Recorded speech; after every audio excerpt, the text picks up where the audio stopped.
Jadi yang pertama, ibadah itu butuh pertama iman. Jadi akan satu nilai ibadah bernilai pahala kalau iman. Gimana kalau orang berbuat kebaikan tanpa iman? Ada kebaikan nggak? Ayo nanya nih. Orang tidak iman tapi berbuat kebaikan, ada kebaikannya nggak? Ada kebaikannya. Apa kebaikannya? Pujian manusia. Ada orang nggak iman berbuat baik, ada kebaikannya? Ada. Apa kebaikannya? Hanya mendapatkan pujian dari manusia. So, si fulan baik ya, dia nggak iman tapi baik, dapat pujian di dunia, tapi nggak dapat pujian di akhirat. Iman pertama. Udah iman belum nih? Udah iman? Udah iman. Iman turutan kayaknya. Ya.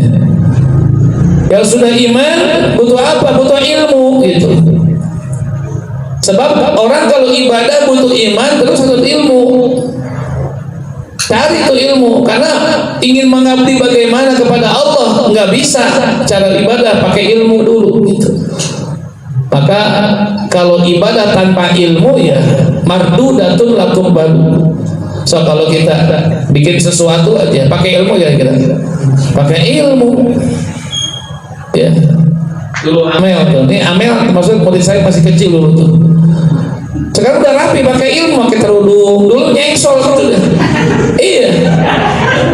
Nyengsol, culun dulu. Sekarang udah punya ilmu, udah cantik kerudungnya. Allah. Gak kayak dulu lagi, karena punya ilmu. Baik kerudung, ada model ini ke Koserawatinya, ada model apa Upak Tsunami, ada lagi model Ida Leman. Nah kayak gini deh. Ini Ida Royani. Macam-macam berkembang kenapa ilmu gitu. Ya, alhamdulillah. So bisa dibandingkan foto 5 tahun yang lalu dengan sekarang. Ibu Emma beda nggak kira-kira? Beda ya. Ini after, ini apa? Kan beda ini. Apa berkembang karena ilmu itu. Makanya ilmu ini harus diambil. Jangan bosan-bosan cari ilmu gitu. Dan harus menghormati, menghargai orang yang sudah menjadikan kita punya ilmu gitu. Jangan mau agama. Itu Imam Ali aja ketika jadi khalifah naik kuda yang bagus itu beliau turun, kata sahabat yang lainnya, wahai Amirul Mukminin, kenapa kita turun? Belum selesai perjalanan ini, ada guru saya di depan. Guru mana gurunya? Itu yang mau megang HP itu yang megang bass. Ditanya guru apa? Kelihatannya nggak meyakinkan gurunya gitu. Itu adalah guru saya. Bagaimana dia mengajarkan memegang kampak dengan baik untuk menebang pohon. Bayang? Bukan ngajarin ilmu akhirat, ngajarin nebang pohon yang kalau kan megang kampak, kalau nggak bener nebang pohon belum tumbang, tangan lecet pasti ya. Tidak ada ilmunya itu. Begitu dibenturkan, dilonggarkan sedikit tangannya, jangan ditemukan. Kenapa? Kalau berbentur atau lecet itu. Bayangkan Imam Ali itu kepada orang yang mengajarkan ilmu bagaimana megang kampak yang baik, menebang pohon, beliau turun gitu. Oh sekarang makan beda, kurang berkahnya. Stop. Jadi sahabat dia yang dapat ilmu hormati karena berkah di situ. Ya. Jangan sampai ada orang yang sudah ngasih ilmu pengetahuan umum, ilmu agama, lalu kita abaikan, jangan itu. Ya, termasuk berkah ilmu itu menghormati orang yang ini sababiyah kita mendapatkan ilmu yang beliau ajarkan kepada kita. Yang ketiga, ibadah itu butuh yang ketiga istiqomah. Istiqomah. Ini kalau kita nanam pohon satu di sini. Baru berapa hari cabut lagi, pindahin lagi ke sono. Wah, 2 hari cabut lagi, pindahin ke sono. 7 kali pindah, berbuah nggak? Mati nggak? Mati ya, berbuah kagak. Artinya apa? Nggak istiqomah tuh. Cepat bosenan gitu. Ya, jangan bosan. Saat kita bosan, di situ ada cahaya Allah sebenarnya. Jangan bosan. Ya, saya pesantren udah hampir 7 tempat gitu ya. Pindah-pindah terus itu mah. Mendingan satu kali ditanam, istiqomah di situ berbuah lebih baik daripada pesantren di sini sekali kuat 5 bulan pindah lagi, nggak berbuah yang begitu mah. Karena kurang istiqomah. Biar istiqomah terus aja. Filosofinya gini, kalau kita berjalan, ketika kalian sedang masuk ke dalam satu perjalanan menemukan kegelapan, jangan bimbang, jangan risau, jangan galau, terus saja berjalan, nikmati masa hitam itu. Nanti di ujung sana akan ada cahaya berbentuk jalan keluarnya. Kalau kita masuk gua gelap nggak? Gelap ya. Jangan panik, jangan mundur lagi, terus saja. Nanti di belakang sana akan ada cahaya sebagai jalan keluar. Makanya banyak yang tidak kuat istiqomah, menemukan kegelapan, kegalauan, kesal segala macam, mundur lagi, kapan nyampenya? Ya, makanya masuk buah, kegelapan akan didapatkan, jangan gelisah. Nanti Allah akan sediakan di depan itu apa? Jalan keluar berbentuk cahaya. Oh ini, seperti itu. Makanya banyak yang nggak kuat gitu. Ya, mudah-mudahan Kang Geri kuat istiqomahnya. Amin. Ya Allah ya Rabbah. Ya, semua juga sama. Jadi ketika kesalahan kegelapan, gelisah, galau, mumet, ruwet, terus nikmati aja. Jalan terus nggak apa-apa. Insya Allah nanti akan ada cahaya di depannya. Insya. Yang keempat, yang terakhir adalah ibadah itu butuh ketulusan, butuh ikhlas.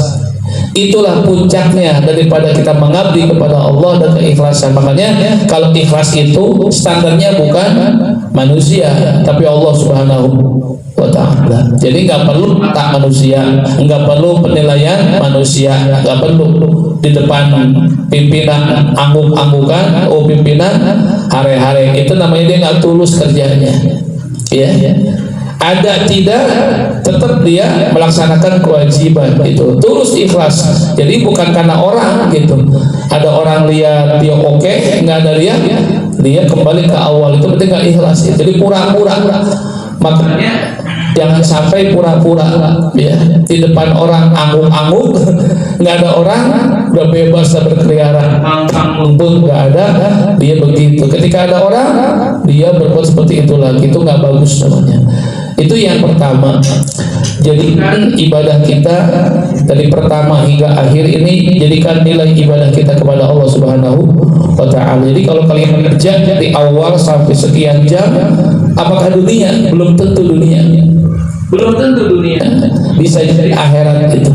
Karena kata Nabi, kam min amal yatasaffaru bi surati a'malid dunya summa yasiru min a'malil akhirah bi husni niyyah. Berapa banyak amalan-amalan dunia seperti kayak dunia kerjaannya, tapi menjadi amalan akhirat dengan sebab bi husni niyyah, bagus cakepnya niat di sama Allah Ta'ala. Jadi jangan dikira orang yang ngedengkul di pabrik, di kantor, di pasar, dia itu duduk, dunia belum tentu. Kalau dia niatnya sodik, kenapa kamu bisnis? Saya ingin bisa bersedekah. Tuh berarti niatnya apa? Lillahi ta'ala. Apa yang dia kerjakan, berjam-jam dia diam di kantor, di pabrik, di pasar, itu mendapatkan argonya adalah ibadah.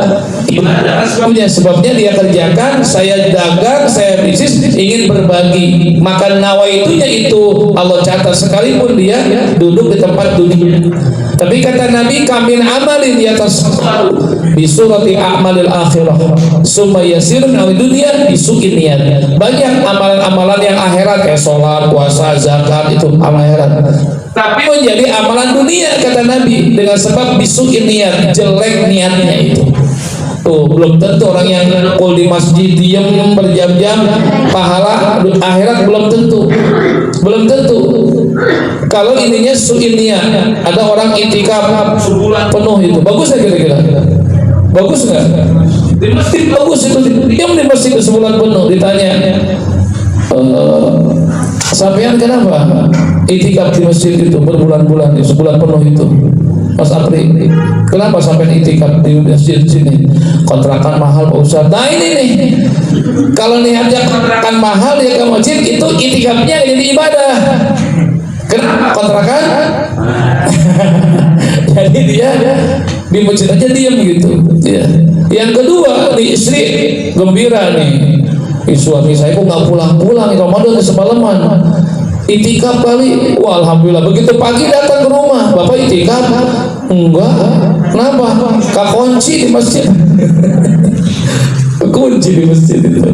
Itu diantaranya. Makanya kita menginginkan satu pengabdian kita kepada Allah. Jadi kalian juga ini pengabdian, tapi jangan dimanakan ini dunia. Kalau kalian bagus niatnya, insya Allah berjam-jam kalian bekerja dunia, tapi niatnya bagus, menjadi amal akhirat itu.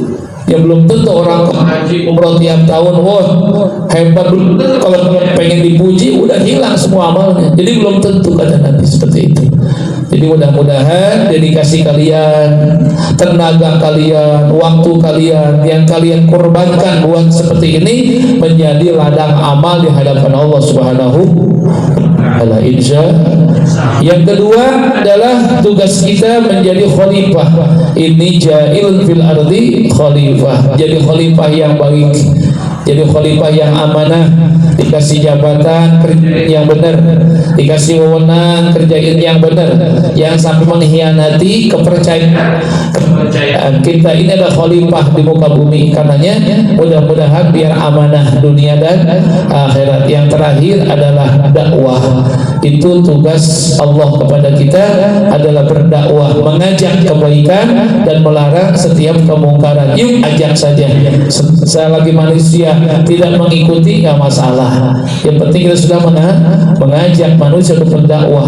Ya'muruna bil ma'ruf wa yanhauna 'anil munkar.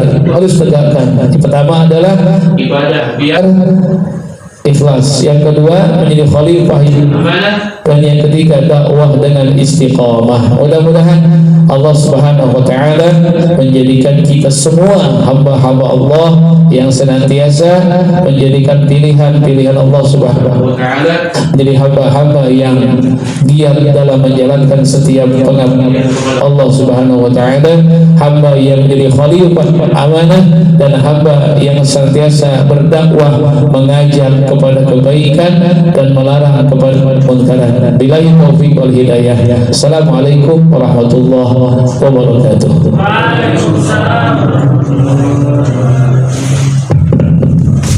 Ya.